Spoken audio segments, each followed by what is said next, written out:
I'm Greg Fossilman Raymer, and in this lesson we're going to take a closer look at proper bet sizing. Now, while the beauty of No Limit Hold'em comes from the fact that you can bet whatever amount you want at any time you want during a hand, this doesn't mean that you should just bet randomly. In fact, the best players bet very consistently throughout a hand and a tournament, sizing their bets based primarily on the size of the pot and next on the size of the stacks. This strategy is called the ideal bet and is very simple to understand.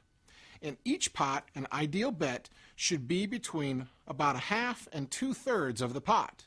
For example, if the pot contains 2,000 chips, an ideal bet would be between about 1,000 and 1,300 or 1,400 chips. The key to ideal betting is consistency. If your ideal bet for you is always 2/3 of the pot, then that is what you want to bet in every hand at every level in the tournament. This means the amount of chips you bet may vary, but the percentage of the pot that you are betting is constant. Now, you might say the opposite of the ideal bet is the minimum or the min bet, which is equal to the size of the big blind in the level you're playing. This means if the blinds are 25-50, the minimum bet you can make at any time is 50.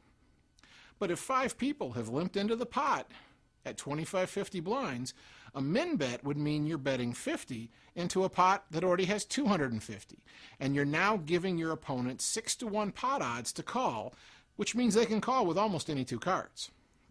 In short, a min bet is almost never correct, except in rare cases where the min bet is actually equal to 1/2 or 2/3 of the pot. Now, like the min bet, the pot size bet is exactly what it sounds like. It's a bet equal to the amount of chips already in the pot. So if there are 3,500 chips in the middle, a pot size bet would be exactly 3,500 chips.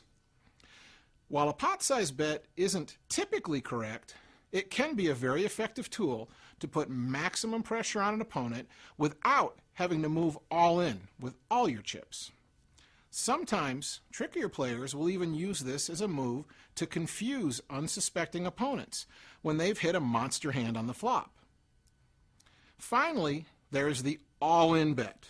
Again, this bet allows you to apply maximum pressure to your opponent, and it's the right play to make if making the ideal bet, or the pot size bet, would mean that you're betting 1/3 or more of your remaining stack. By moving all in instead, you have no further action in the hand, and you don't have to worry about making a decision for the last of your chips if future cards on the board look bad for you. And if you have less than about 15 times the big blind pre-flop, then moving all in on every and any hand you choose to play is the standard move.